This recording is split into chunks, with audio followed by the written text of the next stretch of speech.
افلا يتدبرون القرآن ام على قلوب اقفالها،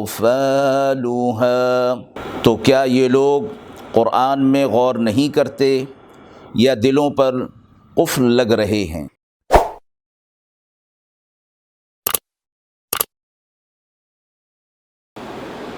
بسم اللہ الرحمن الرحیم۔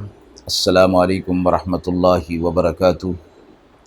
ناظرین کرام، درس قرآن مجید کے اس پروگرام میں آج ہم سورۃ النساء کی آیت نمبر 58 اور آیت نمبر 59 کی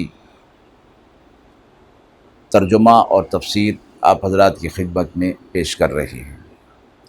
اعوذ باللہ من الشیطان الرجیم، بسم اللہ الرحمن الرحیم۔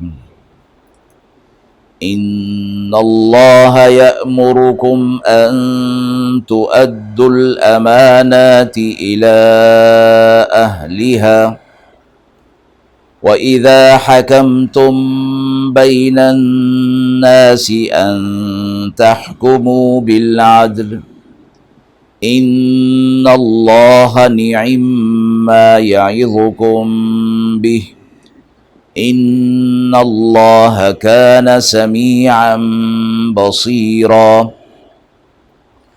يا أيها الذين آمنوا أطيعوا الله وأطيعوا الرسول وأولي الأمر منكم فإن تنازعتم في شيء فردوه إلى الله والرسول إن كنتم تؤمنون بالله واليوم الآخر ذلك خیر واحسن تأویلا۔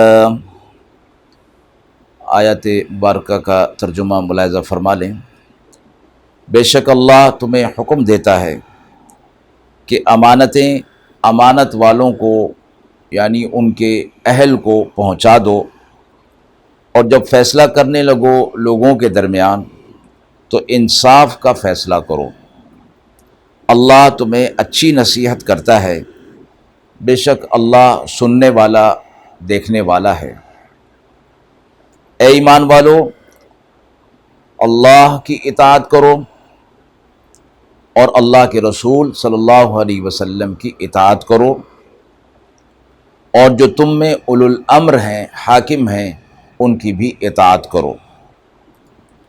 پھر اگر تم جھگڑ پڑو، تنازع ہو جائے تمہارا کسی چیز میں، تو رجوع کرو اللہ اور اس کے رسول صلی اللہ علیہ وسلم کی طرف، اگر تم ایمان رکھتے ہو اللہ پر اور یوم آخرت پر۔ یہ بات اچھی ہے اور بہتر ہے، اور اس کا انجام بھی بہتر ہے۔ دونوں آیات مبارکہ قرآن مجید کی اہم ترین آیاتوں میں سے ہیں، جس میں حقوق کی ادائیگی کی تاکید نہایت اہم انداز میں اور بلیغ انداز میں فرمائی گئی ہے۔ ارشاد فرمایا، ان اللہ یأمرکم ان تؤدوا الامانات الی اہلها، یعنی اللہ تمہیں حکم دیتا ہے کہ امانات کو ان کے اہل کی طرف لوٹا دو، ان کے اہل کو پہنچا دو۔ یہاں لفظ امانات جمع آیا ہے، قرآن مجید میں امانت لفظ واحد بھی آیا ہے۔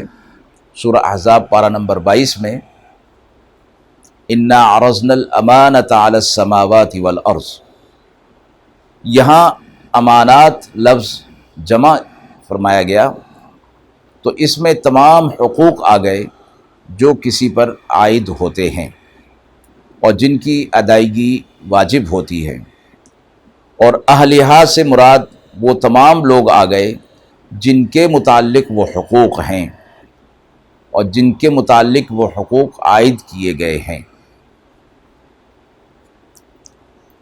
ارشاد کا مطلب یہ ہے کہ جس کے ہاتھ میں کوئی امانت آئے اس پر لازم ہے کہ اس امانت کو اس کے اہل اور مستحق تک پہنچا دے۔ رسول اللہ صلی اللہ علیہ وسلم نے اس کی بڑی تاکید فرمائی۔ حضرت انس رضی اللہ تعالی عنہ فرماتے ہیں کہ بہت کم ایسا ہوگا کہ آپ صلی اللہ علیہ وسلم نے کوئی خطبہ دیا ہو اور اس میں امانت کی ادائیگی کا ذکر نہ فرمایا ہو۔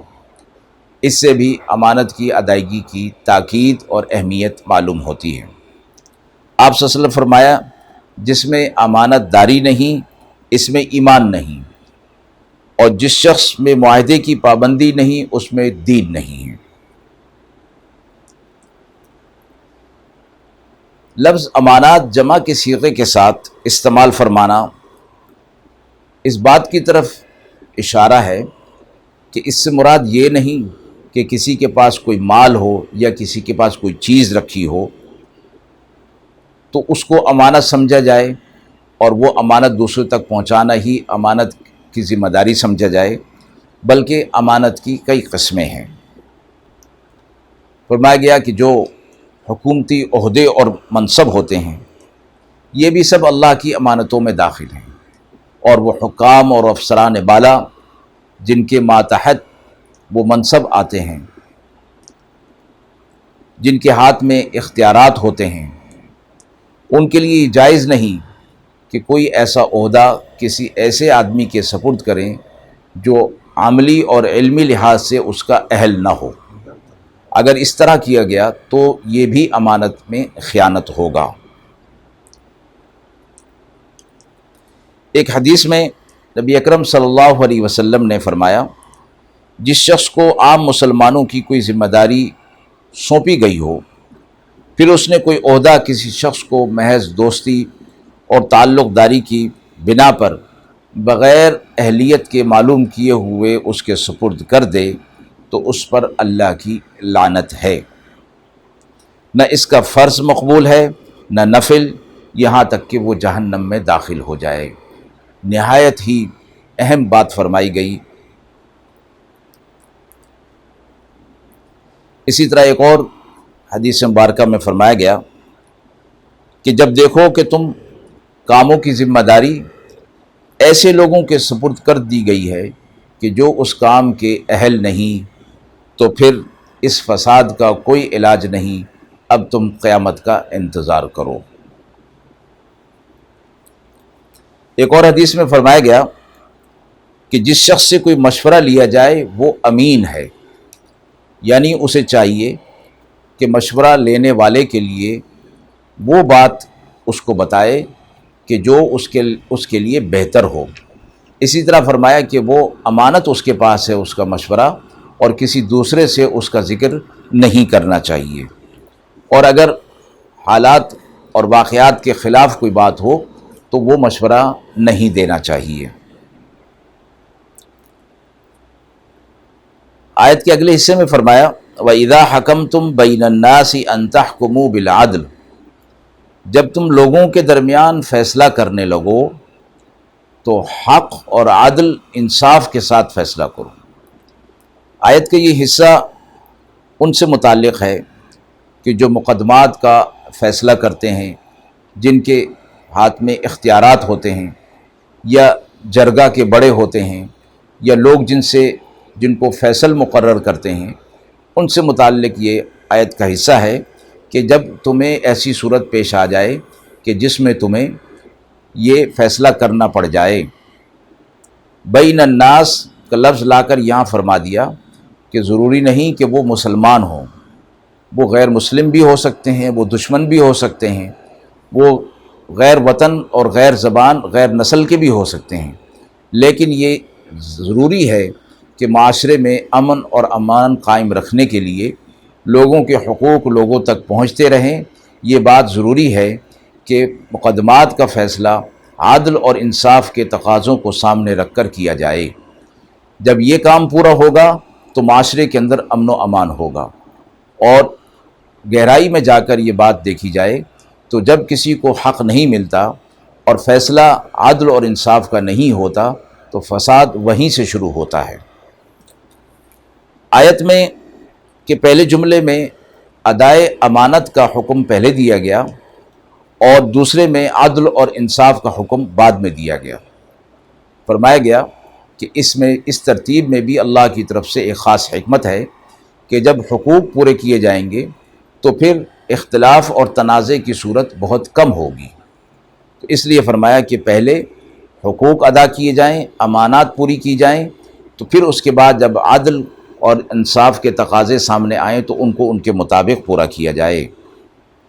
ان اللہ نعم ما یعظکم بہ، اللہ تمہیں اچھی نصیحت کرتا ہے، یعنی یہ بات تمہارے اپنے لیے، تمہاری اپنی ذات کے لیے، تمہارے معاشرے کے لیے، جس معاشرے کا تم حصہ ہو، یہ نصیحت بہت ہی اچھی ہے۔ اللہ سننے والا، دیکھنے والا ہے۔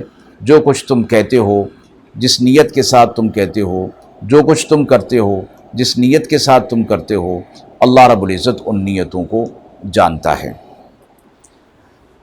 اگلی آیت میں اہل ایمان کو خطاب فرمایا گیا کہ اے ایمان والو، اللہ کی اطاعت اور اللہ کے رسول صلی اللہ علیہ وسلم کی اطاعت کرو، اور جو تم میں اولو الامر ہیں ان کی بھی اطاعت کرو۔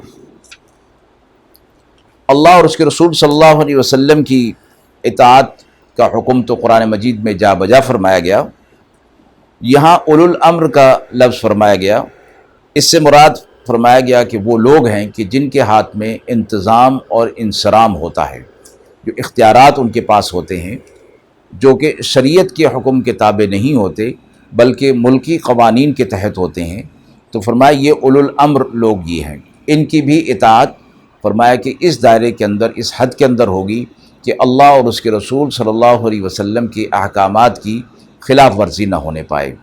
حدیث مبارکہ میں واضح فرمایا گیا کہ مخلوق کی اطاعت اس صورت میں کہ خالق کی معصیت ہو رہی ہو تو وہ جائز نہیں ہوگی۔ اس لیے فرمایا کہ اولاد کو حکم دیا گیا کہ وہ والدین کے ساتھ معروف طریقے سے گزر بسر کریں۔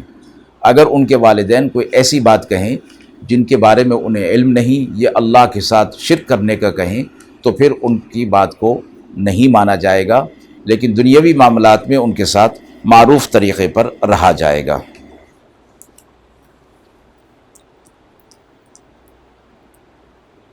آیت میں فرمایا گیا کہ اس آیت میں یہ دلیل دی گئی ہے کہ دلائل شرعیہ 4 ہیں۔ نمبر 1 کتاب اللہ، نمبر 2 سنت رسول صلی اللہ علیہ وسلم، نمبر 3 اجماع، اور نمبر 4 قیاس۔ آیت مبارکہ میں اطیع اللہ سے مراد کتاب اللہ ہے، اطیع الرسول سے مراد سنت رسول صلی اللہ علیہ وسلم یا احادیث رسول صلی اللہ علیہ وسلم، اور اولو الامر سے مراد اجماع ہے، اور آیت کے اگلے حصے میں آ رہا ہے فَإِن تَنَازَعْتُمْ فِي شَيْءٍ فَرُدُّوهُ إِلَى اللَّهِ وَالرَّسُولِ، اس سے مراد قیاس فرمایا گیا ہے۔ تو آیت مبارکہ کے اندر چاروں جو دلائل شرعیہ ہیں وہ ان میں موجود ہیں۔ پھر فرمایا کہ اللہ کے رسول صلی اللہ علیہ وسلم کی اطاعت، اللہ کی اطاعت، اولو الامر کی اطاعت ہو گئی، اور پھر اس کے باوجود اگر تنازع ہو جائے کسی چیز میں، فَإِن تَنَازَعْتُمْ فِي شَيْءٍ، تمہارا کسی معاملے میں کوئی تنازع ہو جائے تو فَرُدُّوهُ إِلَى اللَّهِ وَالرَّسُولِ، تو اس کو تم اللہ اور اس کے رسول صلی اللہ علیہ وسلم کی طرف لوٹا دو، یعنی اختلاف کو خود حل کرنے کی کوشش نہ کرو بلکہ اسے اللہ اور اس کے رسول صلی اللہ علیہ وسلم کی طرف لے جاؤ، پھر وہ جو فیصلہ کریں اس کو مان لو۔ فَإِن تَنَازَعْتُمْ سے مراد اولو الامر کی طرف جانا اور ان کے فیصلے کو قبول کرنا مراد ہے، امت کے عام افراد مراد ہیں۔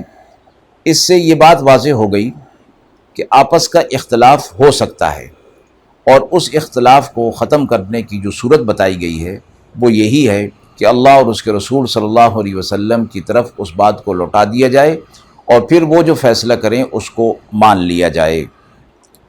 تو یہی بات فرمائی گئی اس آیت مبارکہ کے اندر۔ اگر تم ایمان لاتے ہو، اور شروع فرمایا یا ایھا الذین آمنوا سے، اہل ایمان کو خطاب، پھر آخر میں یہ فرمایا کہ تم ایمان رکھتے ہو اللہ پر، یوم آخرت پر، تو تمہیں اسی طرح ہی کرنا چاہیے۔ اور یہ انجام کے لحاظ سے بہت ہی بہتر ہے۔ وآخر دعوانا ان الحمد للہ رب العالمین۔